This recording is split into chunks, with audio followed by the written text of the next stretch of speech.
Nelson Mandela was a unique individual. Incredible patience, incredible sense of forgiveness and reconciliation.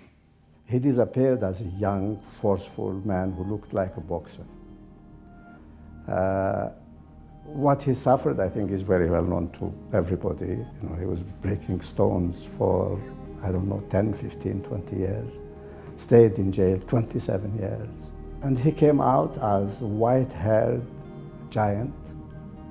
And he says, now let's build our country. With his behavior made me realize that all the conflicts in the world can be solved.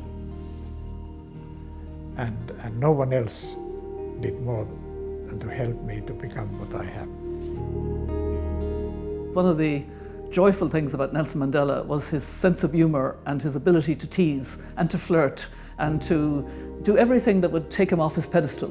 You know, he really didn't want to be revered in the sense that he was so revered both in South Africa and around the world.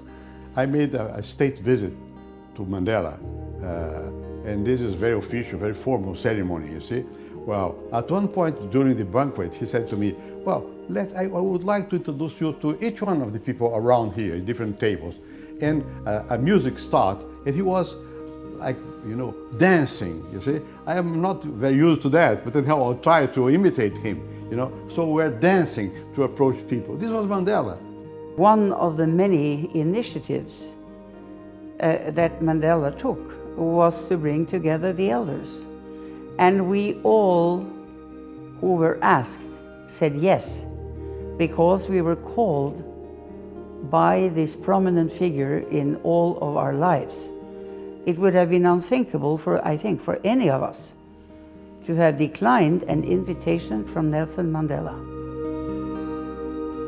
Nelson Mandela has been our spiritual leader, and I say our political leader and our inspiration, because he spelled out in his speech to the elders and giving us our mandate and our obligations for the future some of the finest aspects of political theory and philosophy that I've ever known.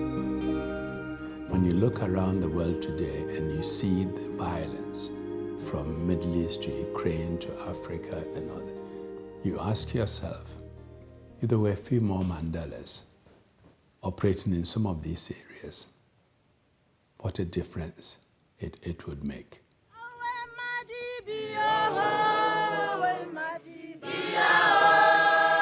I believe that in the end, it is kindness and generous accommodation that are the catalyst for real change.